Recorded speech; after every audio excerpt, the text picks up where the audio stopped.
水饺哦，拍恁兜，有。哎呦，拍到这严重。他好像撞得很严重。我去看看他吧。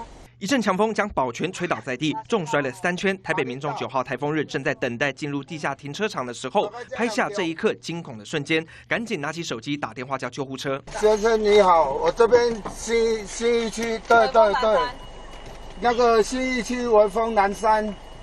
那个停车场这边，保全躺在地上动也不动，被风吹倒滚了3圈。路人见状赶紧帮忙。原本不少民众感觉9号像是捡到了台风假，但有些地方依然有强风暴雨。利奇马虽然已经远离台湾，全台解除台风警报，但气象局提醒，由于西南风增强的影响，中南部从周6开始一连6天会有大雨。中南部地区还有东南部地区还是比较容易出现短暂性的阵雨或者是雷雨哦，特别是在中南部的山区这边会有比较持续性的降雨。气象局表示，周6开始，台中市、南投县、嘉义县、高雄市和屏东县等地的山区会出现6天连续的局部大雨或豪雨。另外，在台中、高雄、屏东、新竹、苗栗、花莲和台东的山区也会有局部大雨发生的几率。在降雨方面，高雄市、屏东县平地预估200到350毫米，但山区的雨势更大，预估会有400到700毫米。而在北部和东部地区，则是要注意高温的出现。在整个桃园以北还有宜兰地区，都容易会有36、37度高温发生的几率。那在花东也会有局部焚风出现的这个情况哦。气象局提醒，花东、宜兰和大台北地区可能会有焚风的出现，